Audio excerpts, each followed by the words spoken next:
Om Swastiastu, perkenalkan nama saya Putri Ranjani, saya kelas 10 PH2. Di sini saya akan menjelaskan materi tentang jalur rempah prakolonialisme dan jejak-jejak Nusantara sebagai poros maritim dunia. Nah, yang pertama ada gambaran umum tentang jalur rempah. Jalur rempah atau speed routes adalah jaringan perdagangan rempah yang menghubungkan dunia barat dan timur dengan rute utama dari Nusantara ke Asia, Afrika, hingga Eropa. Menempuh lebih dari 15.000 km, rempah-rempah seperti lada, pala, kayu manis, dan cengkeh menjadi komoditas utama. Jalur ini merupakan jalur perdagangan tertua. Sudah ada sejak 4.500 tahun lalu, bahkan sebelum jalur sutra. Bukti sejarah menunjukkan bahwa nenek moyang Nusantara juga membawa rempah ke Asia Tenggara, termasuk Champa atau Vietnam dan Kamboja. Pertama ada bukti arkeologis. Nenek moyang Indonesia telah berlayar sejak 4.500 sampai 5.000 tahun lalu menggunakan perahu layar. Dibuktikan dari temuan arkeologis di Kalimantan dan Maluku. Lukisan di Pulau Kisar menunjukkan interaksi budaya dan perdagangan termasuk dengan Vietnam. Bukti lain di Mesir atau Mesopotamia juga menunjukkan perdagangan rempah sejak zaman kuno, seperti cengkeh yang ditemukan di situs kuno Suriah. Bukti tertulis menunjukkan rempah-rempah telah diperdagangkan sejak zaman kuno. Lada hitam ditemukan di makam Ramses II 1224 sebelum Masehi sebagai bahan pengawet mumi. Diduga dibawa oleh pelaut Nusantara. Manik-manik kaca dan gerabah dari India juga ditemukan di berbagai situs di Indonesia, seperti Sumatera, Bali, dan Jawa, menunjukkan perdagangan aktif dengan Asia Selatan dan Tiongkok sejak 600 sebelum Masehi sampai 200 Masehi. Yang kedua ada bukti tulis sejak abad ke-5 sebelum Masehi. Perdagangan antara Romawi, Persia, India, dan Tiongkok berkembang tetapi belum melibatkan Nusantara. Pada abad ke-3 sebelum Masehi, kitab India menyebut Jawa sebagai rempah-rempah India. Awalnya mencari emas tetapi kemudian menyadari kekayaan rempah Nusantara seperti lada, cengkeh, pala, dan kayu cendana kontak dagang dengan India semakin erat, dan pada abad pertama Masehi, rempah Nusantara mulai membanjiri pasar Romawi, terutama selama era Pax Romana 27 sebelum Masehi sampai 180 Masehi yang meningkatkan permintaan rempah-rempah.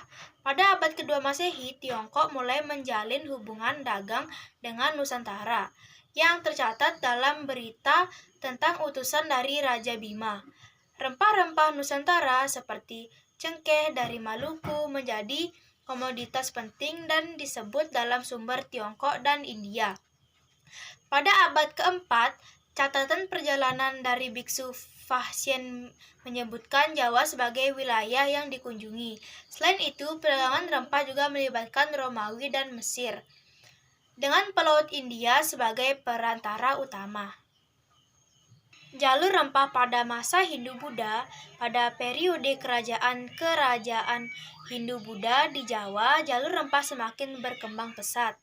Sumber arkeologis ataupun tulisan menemukan jejak jalur rempah pada 4 kerajaan kuno di Nusantara: Sriwijaya, Mataram kuno, Singasari, dan Majapahit.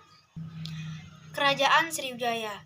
Kerajaan Sriwijaya abad ke-7 hingga ke-15 Masehi adalah kerajaan maritim yang berperan penting dalam jalur rempah.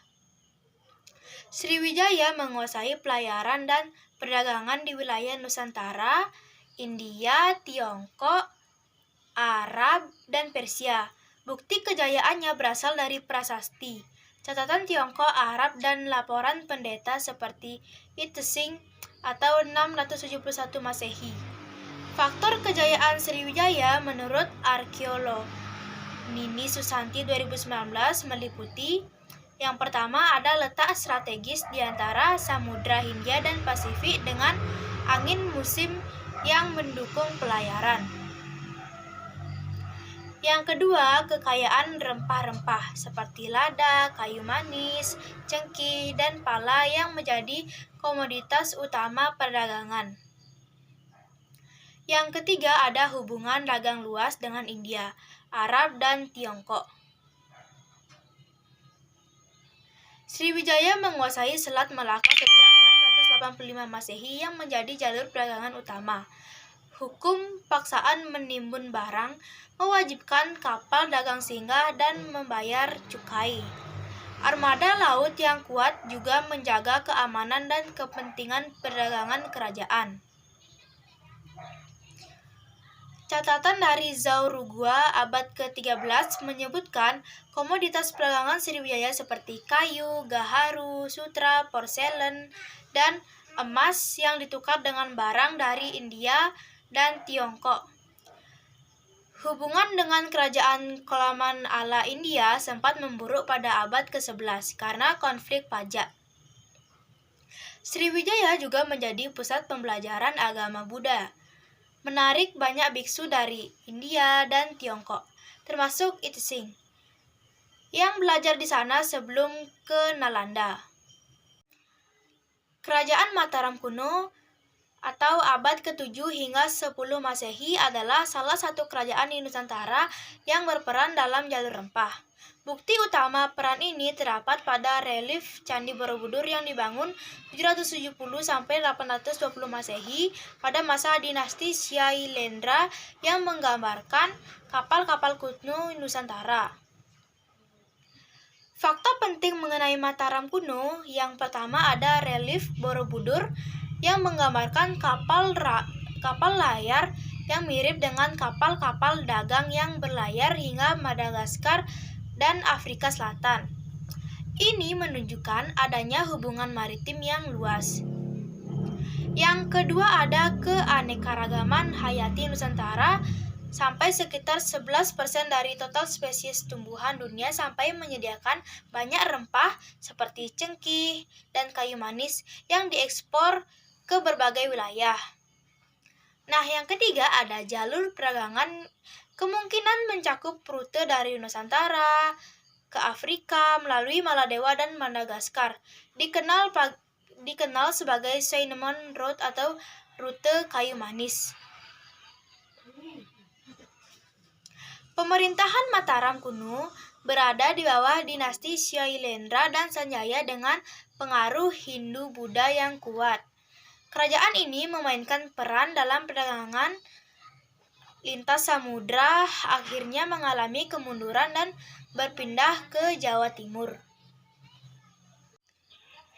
Yang terakhir ada Kerajaan Majapahit pada tahun 1393 sampai 1527 yang mencapai puncak kejayaan pada masa Hayam Wuruk tahun 1350 sampai 1389 dengan Mahapati Gajah Mada yang bertekad menyatukan Nusantara melalui Sumpah Palapa.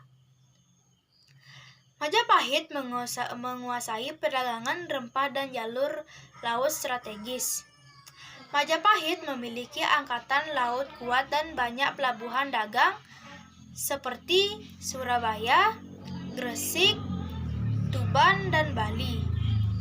Hubungan perdagangan internasional terjalin dengan Tiongkok, India, Persia, dan Arab. Ekspedisi Cheng Ho pada tahun 1405 sampai 1433 menunjukkan pengaruh Majapahit yang masih kuat meskipun mulai melemah. Runtuhnya Majapahit disebabkan oleh konflik internal dan persaingan dengan Kesultanan Demak.